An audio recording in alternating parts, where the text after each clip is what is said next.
النهارده معانا واحد من وكلاء اللاعبين المميزين، واللي دايما اسمهم بيرتبط مع اللاعبين الاجانب اللي بينتقلوا للدوري المصري، واللي دايما بيتقال ان مشاكلهم اكتر من ادائهم في الملعب. معانا النهارده وائل خربتاوي، وكيل اللاعبين. اهلا بيك يا وائل. اهلا بيك يا حامد، واهلا بالساده المتابعين بتوعك على الفيسبوك او اليوتيوب. في البدايه كده، طبعا انت وكيل لاتشبونج. ايوه. اتشبونج ده كانت قصه كبيره. بدايه حقيقي. لما راح الزمالك كان كله معترض ان هو لاعب قصير، مم. وبعد كده قعد حصل شويه مشاكل، وبعد كده مشي، وبعد كده اتقال ان هو طلع في فيديو وقال اللي هو مشي واتنزع مستحقاته، وفجأة رفع قضية في الزمالك. اه. حقيقي. ايه اللي حصل؟ وكان في كلام كمان اتقال ان هو كان اتحبس في مكتب رئيس نادي الزمالك المستشار مرتضى منصور واتضرب. قول لنا بقى القصة كلها ايه؟ القصه كلها ان تشيمبونج كان لاعب في نادي الداخليه، تمام. وسجل 12 هدف، حلو. واتنقل من نادي الداخليه لنادي الزمالك. وفي الفتره دي اتصاب في فتره الاعداد مع نادي الزمالك، وكان بيتعالج يعني. حلو. ماشي. فرجع من الاصابه، لعب حوالي 5 ماتشات، وطلع جاب كلام جونين. اللي هو اتعالج بالسحر ومش عارف ايه الكلام لا ده. لا، ده كان راجل بيشيل له دم من مكان الإصابة، راجل أفريقي كده بيعالج بطريقة زي الحجامة يعني كده. اوكي. و لا، جاب سجل 3 أهداف أو جونين، وجاب ضربتين جزاء، حلو. وجاب يعني كان أسرع هدف في الدوري ساعتها، كان هو في مرمى الاتحاد. في الاتحاد اه. مم. ايه بقى اللي حصل؟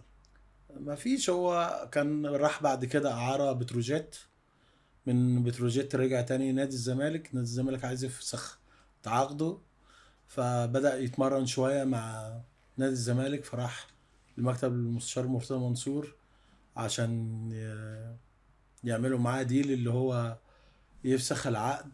فحصلت مشادة ما بينهم. ايه اللي حصل في المشاهد؟ الاتنين ضربوا بالمية.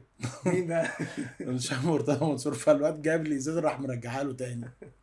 يعني هو ضربه فهو بالميه. بارد يعني الولد. اه. تمام. فالمستشار مرتضى كان عايز يوصل معاه الحل يعني اه. ساعتها. فطبعا كان ما فيش حد اتصل بيا، فالواد اتصل بيا يعني قال لي ده حصل كذا كذا كذا كذا.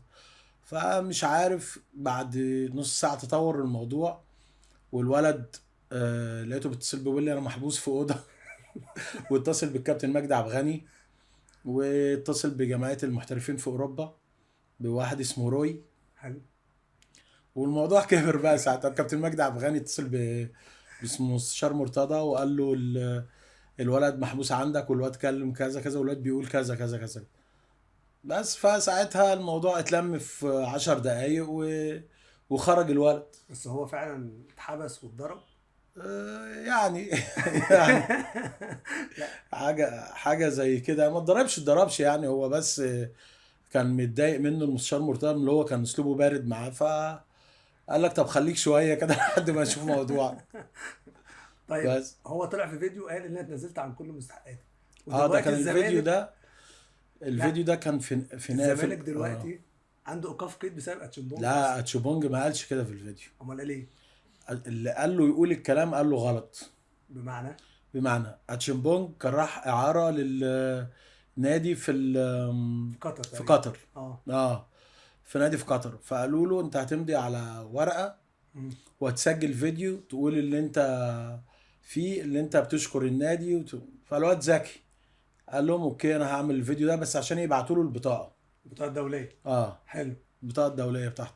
فالواد عمل فيديو بيقول اللي انا قضيت فتره كويسه في نادي الزمالك، واللي انا كنت مبسوط فيها، ومفيش اي مشاكل في نادي الزمالك، وانا بشكر الاستاف كله في نادي الزمالك ورئيس النادي وكل المدربين، وهم كانوا بيعاملين معامله كويسه. فده مش معناه اللي هو متنازل عن مستحقاته. اللي قال طب كده قال غلط. مين اللي متواصل معاه وقال له يقول كده اصلا؟ مش عارف في الوقت كان مين. اكيد. لا لا لا، مش عارف.